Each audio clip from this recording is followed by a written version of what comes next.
continuidade, então, nossa segunda aula de hoje, dentro dessas questões aqui de direitos fundamentais, é importante a gente fazer uma diferença, né? Eu falei com os senhores que é muito parecido essas questões de direitos fundamentais, de direitos humanos. Então, qual é a grande diferença entre o Instituto dos Direitos Humanos para o Instituto dos Direitos Fundamentais? Já disse para os senhores que é muito difícil fazer essa distinção, porque ambos eles têm como objetivo garantir a proteção da dignidade da pessoa humana, tá? Então é difícil fazer essa distinção. O que os estudiosos apresentam, na verdade, para fazer esse tipo de distinção entre esses dois institutos, é o que eu disse na aula anterior. Quando se fala em direitos humanos, esses direitos estão em uma ordem internacional, certo? Eles estão estabelecidos em um nível internacional de direitos. Aí nós temos como, por exemplo, a própria Declaração Universal de Direitos Humanos. Então, tudo que vem tratando de dignidade da pessoa humana dentro de uma órbita internacional, a gente vai chamar isso aí de direitos humanos. E quando se fala em direitos e garantias fundamentais, seria como se você olhasse para aqueles direitos humanos e, enquanto país, pensasse assim, bem, eu preciso colocar isso aqui dentro do meu país. Eu pego aquelas garantias, aqueles direitos humanos e positivo dentro da ordem interna. Isso se chama direitos e garantias fundamentais. Então, a gente pode concluir que direitos humanos seria um gênero e uma das espécies dos direitos humanos é o próprio direitos e garantias fundamentais, que nada mais são do que a consolidação no ordenamento jurídico interno. Então, muitos dos direitos e garantias fundamentais que nós temos no país, eles vieram justamente de direitos, de consolidações de direitos humanos, entenderam? Então, essa é a diferença para você saber quando você está diante de direitos humanos e direitos e garantias fundamentais, mas que o objetivo de ambos os institutos é o mesmo. Ambos visam proteger o ser humano enquanto essência humana, né? Não interessando aí credo, raça, sexo, se é ruim, se é mal, se é bom. Se é ser humano, ele tem aí direito de ser garantido a ele essas garantias, né? Esses direitos e garantias fundamentais e direitos humanos, ok? Aí a gente vai perguntar o seguinte, então, o que são direitos fundamentais? Porque existe uma diferencinha do que é direitos fundamentais e o que são garantias fundamentais. A gente vai ver isso. Mas vamos começar aqui, né? O que é direitos fundamentais? Direitos fundamentais são inerentes à pessoa humana e essenciais à vida digna. Então, tudo aquilo que é necessário para que uma pessoa, pelo simples fato dela ser ser humano, tudo que é necessário para que ela tenha uma vida digna, isso serão direitos fundamentais. Então, esses direitos fundamentais, eles são garantidos, são positivados dentro da ordem jurídica brasileira, por exemplo, aqui, e ainda devem ser, pelo Estado, protegidos. Então, o Estado brasileiro ele deve garantir, deve proteger os direitos fundamentais, porque a sua essência, enquanto, inclusive, princípio fundamental, é exatamente pautar-se na proteção dos direitos, proteção da dignidade da pessoa humana. Se o Brasil se colocou na proteção da dignidade da pessoa humana, isso passa a ser um dever, que é proteger os direitos fundamentais. Esses direitos fundamentais, como já vimos, não nasce do dia para a noite, é uma construção social, uma construção histórica, porque ele depende de cada momento, depende do momento histórico, e ele se atrela exatamente com as gerações e dimensões de direito, né? Então, vamos aqui primeiro localizar onde estão os direitos fundamentais na Constituição de 88, antes de falar de geração de direito. Quando a gente olha para a Constituição de 88, a gente tem lá uma visão geral, é sempre bom você ver o sumário de qualquer lei, para você ter uma visão geral de onde estão as temáticas, mas lá na Constituição Federal de 88, especificamente ou expressamente, os direitos fundamentais estão previstos no título 2, que vai ser o principal objeto de estudo nosso esse semestre. O título 2, que começa com o artigo 5º e vai ali até mais ou menos o artigo 17, tá? Esses direitos fundamentais, eles se referem aos direitos propriamente ditos. Então, tudo aquilo que está no artigo 5º, exemplo, direito à vida, direito à liberdade, direito à liberdade de expressão, direito a culto religioso, direito de você não ser preso sem um devido processo legal, direito de você ser preso só após o trânsito em julgado de uma decisão judicial, em que pesa a polêmica que corre por detrás desse assunto, principalmente depois do caso do ex-presidente Lula. Enfim, isso tudo aí são direitos fundamentais, estão no artigo 5º, estão previstos, por escrito, está lá, dá para ler lá, tudo bem? Agora, esses que estão escritos são os direitos fundamentais. Nós temos também as chamadas garantias fundamentais. É importante você diferenciar direitos fundamentais de garantias fundamentais. Se de um lado você tem direitos fundamentais, como, por exemplo, a vida e a liberdade, você precisa, por algumas vezes, a Constituição, ela já traz em seu bojo, ou não precisa, muitas das vezes, nem estar escrito, mas você precisa de algumas garantias para poder fazer valer os direitos. Então, os direitos fundamentais, as garantias fundamentais, elas se referem nada mais do que medidas previstas, e essas medidas vão vislumbrar ou vão buscar dar proteção aos direitos fundamentais. Vamos exemplificar. A vida é um direito fundamental. Quando a gente fala de vida, é o direito de não ser morto, é o direito de permanecer vivo, é um direito de você permanecer com a saúde em dia. Isso é um direito fundamental. A liberdade também é um direito fundamental. O direito à liberdade significa você poder ir e vir quando e onde você quiser, na hora que você quiser, comprar o que você quiser, enfim. O direito de liberdade é um direito fundamental. Se o seu direito de liberdade for cerceado ou ferido injustamente ou ilegalmente, existe um mecanismo, existe um método, uma medida própria para poder fazer cessar ou sanar ou se encerrar esse abuso de poder. Qual é a garantia fundamental? O chamado habeas corpus.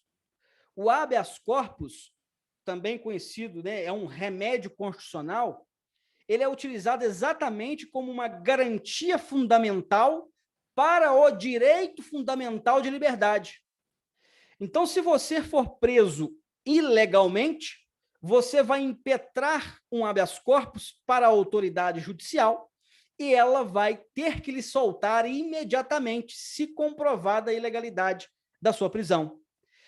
E para vocês terem uma ideia da tamanha importância das garantias fundamentais, é que um habeas corpus sequer necessita de advogado. Você pode escrever uma petição de habeas corpus em um papel higiênico, em um papel de pão, e mandar para o juiz. Ele tem que analisar e tem que lhe soltar se você demonstrar a ilegalidade da sua prisão. Porque o seu direito fundamental de liberdade foi cerceado ilegalmente. E se isso aconteceu, você tem uma garantia fundamental chamada habeas corpus. O direito de informação também é um direito fundamental. Você tem direito a ir, por exemplo, nos bancos públicos e pedir qualquer informação que seja atrelada à sua pessoa.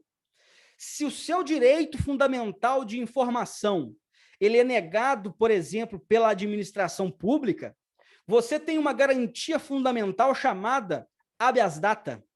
Você vai impetrar esse remédio constitucional chamado habeas data para ter acesso àquela informação que lhe pertence. É o seu direito fundamental ter direito àquela informação. Isso tudo vai se alastrando e vai servindo para todos os direitos fundamentais, tá? Não é sempre que haverá uma garantia já prescrita na Constituição para poder garantir um direito. Somente aqueles mais caros, né, para o ser humano, como a liberdade, a própria informação, ela vem trazendo essas garantias já previamente por escrito. Mas toda vez que você tem um direito fundamental lesado, você pode buscar formas e métodos para garantir ali que o seu direito ele aconteça e que ele não seja cerceado, tá? Então, dentro dessa questão da localização dos direitos fundamentais, a gente vai dividir aqui de forma mais simples de novo. A gente vai, no artigo 5º, tratar de direitos e deveres individuais e coletivos. Depois, a gente vai tratar no artigo 6º até o 11 de direitos sociais. Do 12 ao 13, nós vamos tratar de nacionalidade, e do 14 ao 17, a gente vai tratar de direitos políticos. Todo esse compilado sendo pertencente aí aos direitos fundamentais aqui no Brasil, ok? E aí a gente vai para os principais direitos fundamentais, né? Quais seriam os principais direitos fundamentais que nós podemos elencar e eleger com base no estudo do direito constitucional? O artigo 5º já é aí, né, iniciando propriamente dito o artigo que nós vamos estudar. Ele diz o seguinte: abram a Constituição dos senhores aí. Eu trouxe o recorte aqui, mas acompanho para vocês sentirem e acostumarem com a Constituição. O que diz o artigo 5º? Todos são iguais perante a lei, sem distinção de qualquer natureza, garantindo-se aos brasileiros e aos estrangeiros residentes no país a inviolabilidade do direito à vida, à liberdade, à igualdade, à segurança e à propriedade, nos termos seguintes. Então, observe os senhores, só um minutinho, pessoal.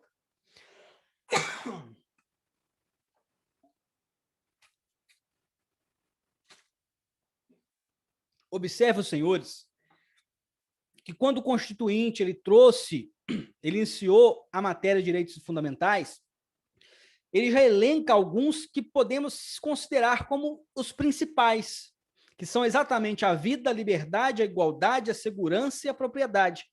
Nenhum outro direito fundamental consegue ser exercido se não existir, por exemplo, a liberdade. Se não existir, por exemplo, a vida. A gente vai ver pormenorizadamente, né, detalhadamente, quando a gente for ver direito por direito, que o direito à vida é o principal direito fundamental do ser humano. E quando você fala em direito à vida, você está dizendo tanto o direito de ter uma vida digna, como o direito de não ser morto. Você tem um direito fundamental de não ser morto por ninguém, né? E aí a gente vai entrar depois em situações onde a gente vai questionar. E aí, beleza. Mas nesse sentido, será que os direitos fundamentais são absolutos, então, se eles são tão importantes assim?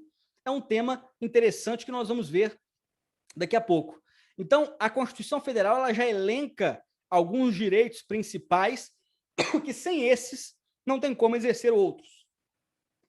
Um outro detalhe aqui, aproveitando a lousa, é que essa segurança aqui não é segurança pública, tudo bem?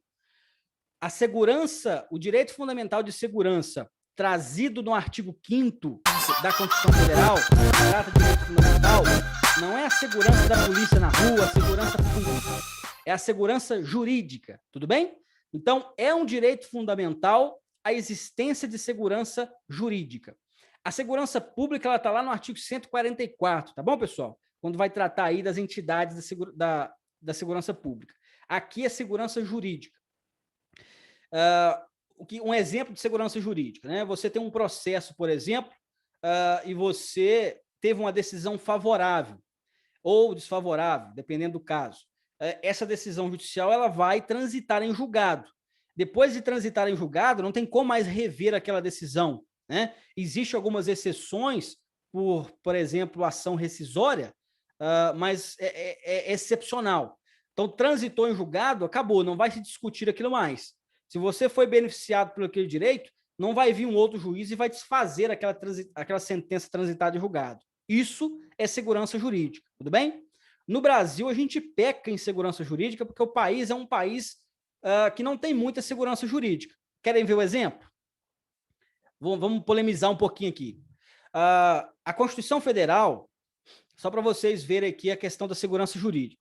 A Constituição Federal, lá no artigo 5º, inciso que eu não vou lembrar agora de qual, fala que é o seguinte: ninguém será preso sem antes existir uma sentença transitada em julgado. Isso a Constituição, desde o seu nascimento, já fala assim, que ninguém pode ser preso antes de transitar em julgado a sentença condenatória. Beleza. Então, todas as prisões em âmbito criminal nunca pôde, na verdade, prender uma pessoa se a sentença dele não transitou em julgado. Ok? O STF, em 2013, o que ele fez? Como os processos brasileiros eles demoram anos e anos, muitos criminosos, muitos bandidos, isso acontece até hoje, são absolutamente beneficiados, né? Bandidos que têm dinheiro, né? Principalmente criminosos de colarinho branco, eles se beneficiam desse direito fundamental de não poder ser preso antes de trânsito em julgado, e o processo acaba prescrevendo.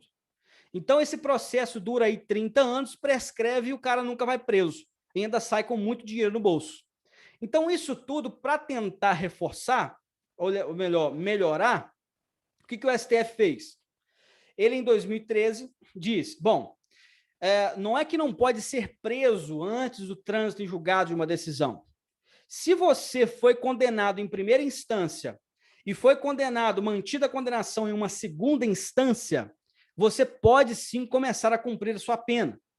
Então, passou-se a partir de 2013 poder prender uma pessoa antes do trânsito em julgado, se a condenação dela foi mantida no tribunal. Por quê? Na primeira instância é um juiz só julgando, ele pode errar. Na segunda instância são no mínimo 3. É uma decisão colegiada. Você não vai analisar mais provas do processo. Você vai analisar simplesmente questões legais. Então, o argumento é plausível. Eu, inclusive, concordo. Não é o que a Constituição quis, mas pelo sistema que nós temos é necessário. Mas o fato é que pôde, a partir de 2013, prender em segunda instância. Beleza. Olha só como não temos segurança jurídica. A Constituição fala que não pode, o STF fala que pode. Já matou a segurança jurídica que a Constituição trouxe. Mas vamos lá. No meio do caminho, quem que foi preso? Lula. Ex-presidente Lula é preso pela Polícia Federal. Beleza. Pode prender a partir de segunda instância. Prende o Lula, mas a decisão dele ainda não transitou em julgado. Mas o STF disse que pode prender. Prendeu. Como era o Lula que estava preso, a pressão foi muito grande, volta-se a analisar se era constitucional ou inconstitucional a prisão em segunda instância, ou seja, antes de transitar em julgado a sentença condenatória, e mudaram novamente a decisão. Bom, realmente a Constituição fala que não pode prender antes do trânsito julgado. A gente vai voltar atrás aqui. Solta Lula. Então, observe os senhores que isso demonstra exatamente a falta de segurança jurídica. Não é uma análise política com paixões políticas.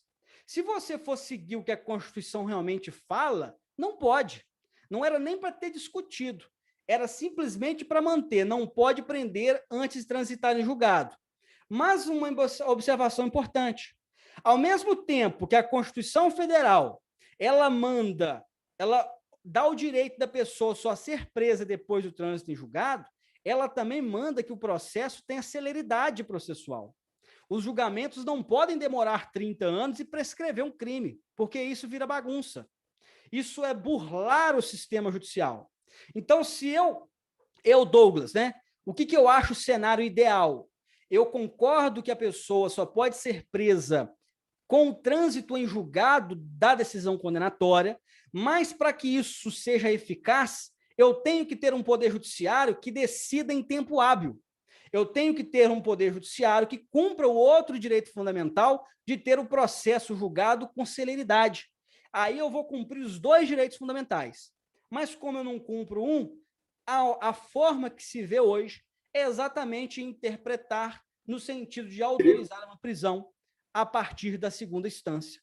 Porque se não fizer isso, nós vamos colocar muitas e muitas pessoas que cometeram crimes bárbaros com crimes prescrevendo. E isso, infelizmente, só acontece com pessoas que têm muito poder aquisitivo, porque aqueles que não detêm bons advogados, eles não vão pegar essas brechas, eles não vão ser beneficiados com essas brechas jurídicas, tudo bem? Então, vejam, senhores, que segurança jurídica é isso, o que está faltando muito para nós aqui no Brasil, grande culpa disso dos nossos excelentíssimos ministros do STF, que se politizaram muito e perderam lá o respeito que tinham, que já teve, né?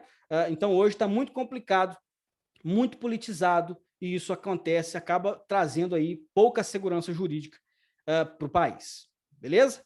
Alguém quer falar alguma coisa? Entenderam a reflexão aí? Beleza. Deu para entender isso. Então, vamos lá.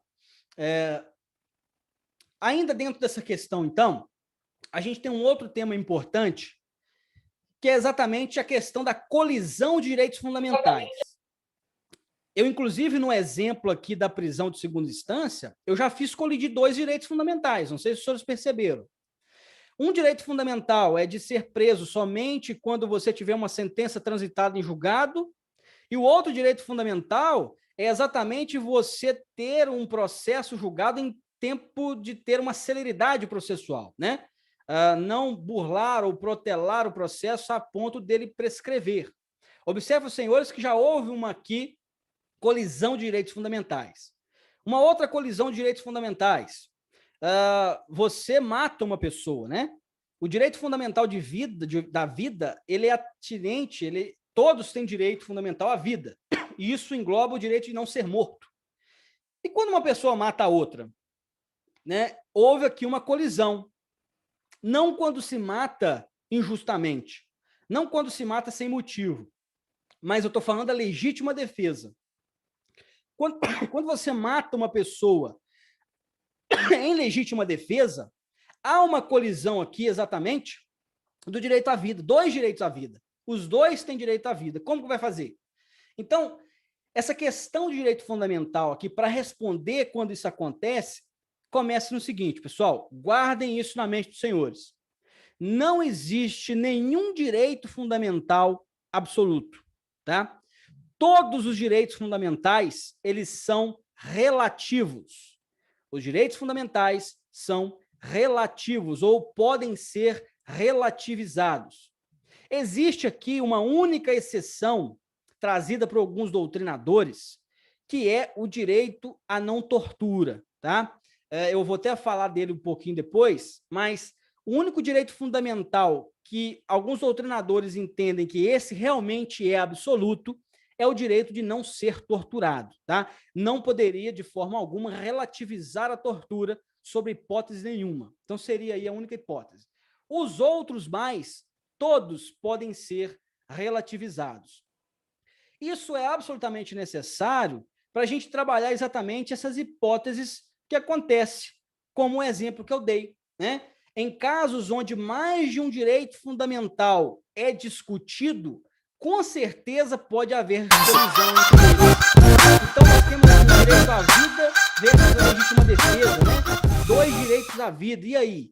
Se a pessoa procurou, se ela me colocou em perigo, eu não dei motivo, entrou um bandido na minha casa, eu estou armado, é lógico que eu vou sentar o dedo. Eu não estou nem aí para o direito fundamental, a vida dele. Vai para a puta que pariu. Desculpem aí as palavras. Mas dentro do direito, isso tem uma justificativa. A justificativa é que, como o direito à vida também é relativizado, eu tenho que garantir o meu direito à vida. Então, o meu direito à vida ele vai ser sobreposto àquele, mas nessas hipóteses, viu, pessoal? Agora, se eu não tenho motivo algum, se eu não tenho uma situação de perigo, se a pessoa não está ameaçando a minha vida, eu jamais posso ceifar a vida de uma outra pessoa, tá? Essa questão, ela é importante dentro de uma análise de colisão. A legítima defesa, uma das características da legítima defesa é que você foi colocado em uma situação onde a sua vida foi posta em perigo e você não procurou isso. Então, você tem um respaldo jurídico e como o direito à vida ele é relativizado, isso vai aí trazer uma segurança para você, tá? Outra questão, liberdade de expressão versus direito de dignidade humana. Você tem direito, sim, fundamental, de se expor, de ter a sua liberdade de expressão. Mas a sua liberdade de expressão não é absoluta. Ela é relativizada quando comparada à dignidade da pessoa humana que está do outro lado. Você não pode falar injúrias, infâmias contra uma pessoa, porque aquela outra pessoa tem também a dignidade da pessoa humana. Entenderam isso? Então, isso tudo tem que ser relativizado e ponderado caso a caso. E para ajudar isso, a gente usa o princípio da razoabilidade, proporcionalidade para analisar caso a caso. Ok?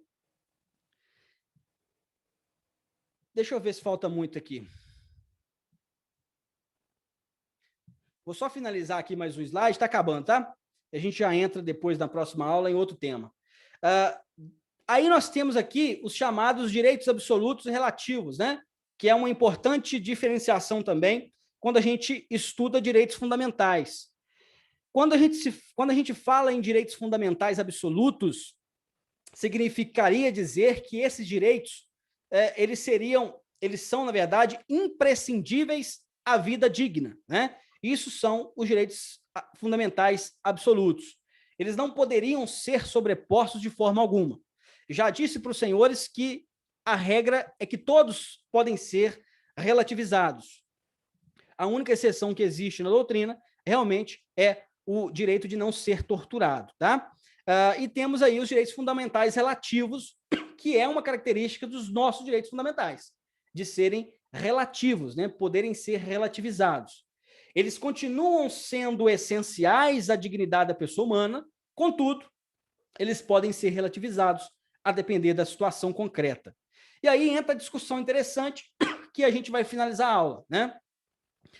Cada caso, pessoal, vai mostrar qual direito vai se sobrepor ao outro, né? Então, se eu estou diante da situação do bandido entrou na minha casa, ele colocou minha vida e a vida da minha família em perigo. Eu matei, eu ceifei a vida do artioso. Quando eu chegar lá no juiz, o juiz vai analisar, vai olhar circunstâncias, vou provar, vai ser provado que o camarada entrou, que ele arrombou a minha porta, que ele purou o muro, que ele ameaçou, que ele estava armado. Entendeu? Então, isso tudo vai ser ponderado dentro de um processo. E o juiz, certamente, ele vai absolver o que vos fala, né? Porque ele estava em legítima defesa, né? O que morreu não era algo que se esperava, que não queria, mas, nesse caso concreto, antes ele do que eu, né? Então, isso tudo vai ser ponderado dentro do caso concreto, tudo bem? E quais são os direitos fundamentais absolutos? Já vimos que, via de regra, não tem. A doutrina e a jurisprudência, elas falam que não existem direitos fundamentais absolutos. E a própria jurisprudência dos tribunais superiores prova isso, né? Porque é necessário haver a relativização para que você consiga ter uma legítima defesa, por exemplo. Para que você consiga ter um direito à indenização. Você tem o direito fundamental de liberdade de expressão, mas se você ferir através de uma infâmia, de uma injúria a uma pessoa, ela tem o direito de ser indenizada. Ou seja, o direito de liberdade de expressão dela foi relativizado porque ela feriu a sua dignidade humana. Entenderam isso? E aí o STF, em 2017, eu trouxe aqui só uma jurisprudência, e aí realmente eu termino a aula de hoje, ele fala o seguinte, olha, foi aqui dentro de um agravo regimental, né, do ministro ali, Sua Excelência Edson Fachin, o que ele fala? Como também ficou consignado nesse mesmo precedente da Suprema Corte, o direito à privacidade não é absoluto. O direito à privacidade é um direito fundamental, mas ele está dizendo exatamente que nem por isso ele é um direito absoluto, devendo ceder diante do interesse público, do interesse social e do interesse da justiça, o que se dá na forma e com observância de procedimento estabelecido em lei e com respeito ao princípio da razoabilidade. Vamos aqui no caso, novamente, do homicídio que eu cometi no exemplo. Eu tenho direito aqui da legítima defesa. Agora, se eu exceder, eu responderei. Suponhamos que eu dei um disparo no camarada, o camarada caiu. Ele não foi morto, ele caiu, ele foi imobilizado. Eu não preciso ir lá e executar ele com mais 3 tiros. Isso é assassinato, isso não é legítima defesa. Se eu cometer excessos, o meu direito fundamental, ele também vai ser relativizado e eu vou ser condenado por homicídio. Entenderam isso? Então eu tenho um direito, existe um limite. Eu relativizo o direito à vida daquele que procurou, que colocou minha vida em risco, mas eu tenho que saber agir. Eu tenho que ter limites para que não se transforme em um bang-bang. Então, imobilizei a pessoa, eu tenho que parar ali. Ali está a minha legítima defesa. Se ele não está colocando a minha vida em risco, eu não posso mais disparar. Entenderam? Isso seria execução. Isso não é direito fundamental, isso é assassinato. Ok? Então, tais conclusões deixam entrever uma característica que é própria de qualquer direito fundamental, representada por aquela conhecida norma de hermenêutica constitucional, segundo a qual não existem direitos fundamentais absolutos. Beleza, pessoal?